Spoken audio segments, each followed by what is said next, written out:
با سلام به یکی شما بینندگان عزیز، نویدی بомдодии تقدیم از رادیو زودی.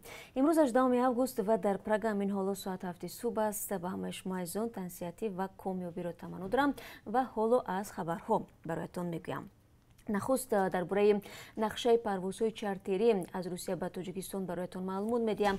طبق معلومات وزارت کار خارجه تاجیکستان امروز پرواز دو هواپیمای شرکت سامان ایر از مسکو به دوشنبه مد نظر گرفته شده است. طبق اعلان پیشکی برتری به هنگام نامنویسی در سفارت قبل از همه به گروه‌های آسیب پذیر داده می شود. پرواز چارتری همه روزه تا آخر همین ماه صورت میگیرد. یادآور میشوم که مسافران باید با خود معلوماتنامه طبی برای نداشتن کرونا ویروس رو بگیرند. روز گرفتن معلوماتنامه نباید بیشتر از 4 روز باشد.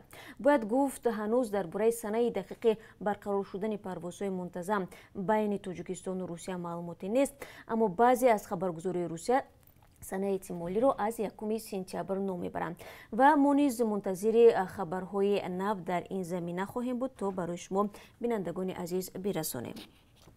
ساکنان نویه جومی ولایت ختلان از یک صدمه مدهش خبر میدهند. به گفته مصاحب رادیو زودی، صدمه ماشین بارکش با 10 مسافر صبح دیروز در حدود جماعت دوستی نویه به عمل آمده است. در پی این حادثه 2 نفر هلاک شده، 10 تن دیگر با جراحت‌های مختلف در بیمارستان بستری گردیدند. معاون رئیس این نویه سفر رحیم‌زاده در صحبت با آزیا پلوس گفته است مسافران در ماشین بوده از جنازه برمیگشتند. در نیم رو ماشین از بالا به جری چپه شده است. درباره این صدمه بازرسی دولتی اتومبیلی این نویه بعضی پلوس توضیحات ندادند، ولی ساکنان نویه جومی به رادیو زودی گفتند چون این صدمه ها در این منطقه بنابر نبود روی ماشین گذر زود رخ میدهد و باعث هلاکت ساکنان میگردد. رو میرم به خبری بین المللی. الکساندر لوکاشنکو رئیس جمهوری بلاروس گفت برگزاری انتخابات نوی پرزیدنتی تنها پس از قبول کنستیتوسیای نو امکان پذیر خواهد شد. او روز 17 август در شرحی که توسط تلویزیون بلاروس 24 پخش شد گفت به ما ضرور است قانون اساسی نو تصویب کنیم. شما باید آن را در رایپرسی عمومی ملی قبول کنید و بر اساس کنستیتوسیای نو می توانید انتخابات پارلمانی و پرزیدنتی و همچنین حکومت‌های محلی را برگزار نمایید. این در حالی است که لوکاشنکو صبح 17 август در واخوری با کارگران کارخانه تراکتورسازی شهر مینسک گفت انتخابات نو برگزار نخواهد شد هرچند حاضر است صلاحیت‌هایش را تقسیم و قانون اساسی را اصلاح کند. و بعد از انتخابات پرزیدنتی 9 август که به اصلاح رسمی با پیروزی او انجام شده است، ولی بسیاری ها آن را آلوده به تقلب خواندند، با اعتراض گسترده مردم روبرو شد. الکساندر لوکاشنکو 26 سال باز در بلاروس حکومت میکند. دیروز در صحبت با رادیو زودی نمایندگان حکومت افغانستان گفتند که رهایی 400 طالب باقی مانده از محبس‌های حکومت افغانستان با مشکلی مواجه شده است، زیرا کشورهای خارجی به آن مخالفند. تفصیلات در گزارش اسکندری خواجه‌میرزاده. منصبداران افغان میگویند مذاکرات صلح با طالبان که میبایست بعد رهایی 400 طالب محبوس باقی مانده شروع میشد، با مانع نوی مواجه گردیده است، زیرا بعضی دولت‌های خارجی با این روند مخالف بودند. یک هفته پیش لویجرگه مجلس مشورتی پیران قبیله های افغان از رهایی 400 طالب محبوس پشتیبانی کرد و روز 13 август 80 طالب به آزادی برآمدند.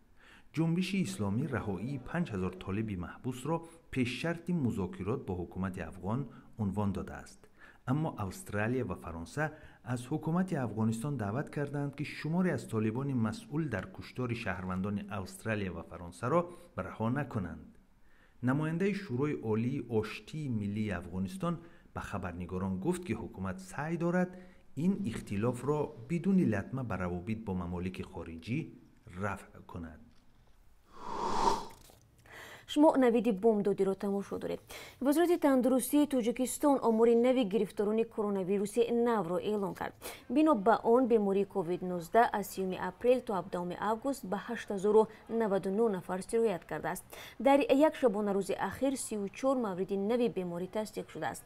مقامات وزارت میگویند 6897 کس یا بیش از 85% بیماران شفا یافته، 64 نفر فوت دیدند. مقامات میگویند حال و وضع وابسته به کرونا ویروس در کشور معتدل است و در 85 بیمارستان زیاده از 7,500 پزشک و 25,000 کارمند میانه طب برای مقابله با ویروس نو آماده‌اند. تعداد گرفتاران بیماری کووید 19 در سراسر جهان بیش از 21,760,000 حساب شده است. کرونا ویروس نو تا حال زیاده از 776,000 نفر را در جهان کشته است. بیش از 13,740,000 کس تبابت یافتند. یک زن 31 ساله از توجیکستان در پناهگاه روژ ولایت الحسکی سوریه پس از سوختنی بیش از 80% بدنش جان باخته است. مقامات توجیک گفتند نرگس جورایوا در ترکیش ظرفی گازی مایع به هلاکت رسید. برخی از زنان در این پناهگاه میگویند او خودکشی کرد، اما در آن لحظه یگان زن توجیک همراه او نبود و حادثه را شاهد نشده است. زبیدالله زبیدزاده سفیر توجیکستان در عراق و کویت در صحبت با رادیو آزادی گفت نرگس جورایوا هنگام تهیه خوراک از ترکیش ظرفی خرد گازی مایع سوخته است. این اطلاع را به سفارت مقامات کرد نیز تصدیق کردند. زبیدزاده گفت مسئله برگرداندن زنان و کودکان توجیک از پناهگاه‌های سوریه هنوز مطرح است، ولی بنابر پنهان شدن کرونا ویروس و بسته بودن راه‌های هوایی و زمینی میان کشورها اجرای آن ناممکن شده است. در پناهگاه روژ فعلا 7 زن و 17 کودک توجیک نگهداری می‌شوند. اکثر زنان و کودکان توجیک در پناهگاه الحول سوریه قرار دارند. در آنجا نزدیک 500 زن و کودک توجیک نگهداری می‌شوند. باید گفت آنها همسر و کودکان جنگجوی توجیک عضو داعش هستند که سالهای 2014-2016 برای پیوستن به صف این گروه به سوریه و عراق رفتند. در ادامه موضوع زنان، گذاشتن قدم در عرصه هنر هیچگاه و در هیچ کشوری برای زنان آسان نبوده است، ولی در جمهوری اسلامی ایران رشد زنان فوق‌العاده دشوار است. با وصف این زنان هنرمند در این جمهوری کم نیستند. جزئیات را در گزارش نوبتی می‌بینیم. در یک کنسرت خاص برای زنان در شهر تهران، طبل و یا به اصطلاح درم نواز شیرین وایزی بسیاری ها را به وجد می آورد. این خانم 32 ساله که همزمان استاد موسیقی می باشد می گوید که با سبب های ویژه در کشورش زنان به هنرمندی کسبی زیاد توجه ندارند. نمیگم دیدگاه آقایون، دیدگاه کل آدم ها به این قضیه هست که یک خانم حالا رشته هنری رو به عنوان شغل اصلیش به اصطلاح انتخاب بکنه یکم دردسرساز هست. در هر صورت محبت خانم وایزی به موسیقی و هنر چنان زیاد بوده است که او به گروه هنری استریا پیوسته آهنگ‌های هیوی متال می‌نوازد.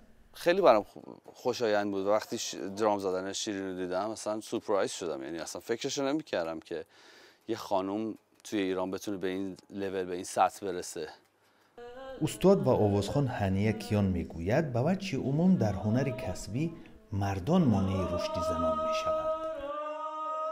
با وجود اینکه نباید حرفای ناامید کننده بزنم، ولی چون من دارم توی این فضا کار میکنم، عامل خیلی اصلیه که بانوان نمیتونن فعالیت کنن خود آقایونی هستن که توی موسیقی فعالیت میکنن.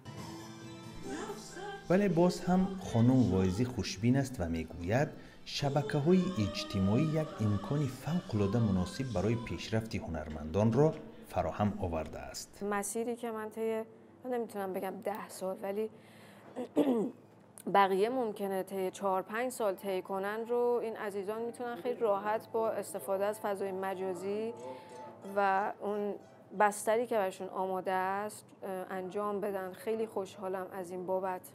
دید منفی نسبت به نوازندگان خانم از بین رفته. و یک خبر ورزشی هم داریم. فوتبالباز توجیک در پریمیر لیگ روسی بازی میکند. محمد سلطانوف 27 ساله که زاده توجیکستان است در دسته روتری ولگوگراد در دو بازی اول موسم نو پریمیر لیگ روسیه مقابل زینیت سنت پتربورگ و دیناموی مسکو به میدان آمد. تابستان پارسال دسته روتری ولگوگراد در دور نوبتی لیگ ملی فوتبال روسیه در میدان خود با تکستیلشیک ایوانووا زیر باران سخت به میدان برآمد. باران شدید نه تنها به فوتبالبازان همچنین با کودکانی که آنها را همراهی می‌کردند مشکل پیش آورد. نیم حمایتگر روتر محمد سلطانوف اثر دخترچه در نزد او بوده را با فوتبالکا یا پیراهنش پوشانده بود تا از باران تر نشود. و حالا برای شما بینندگان عزیز از قرب اسعار خارجی میگویم که از طرف بانک ملی چنین تعیین شده است $1 10 سومانی و 31 درم است، 1 یورو 12 سومانی و 23 درم ارزش دارد. امروز قرب 1000 روبل روسی به مثل روز گذشته رسو 140 سومانی مقرر گردیده است. این چند خبری تازه بود که من در صبح بر وقت به شما گفتم. خبرهای بیشتر از این رو 3 ساعت پس در همین جا منتظر باشید. تا آن دم خود را احتیاط کنید.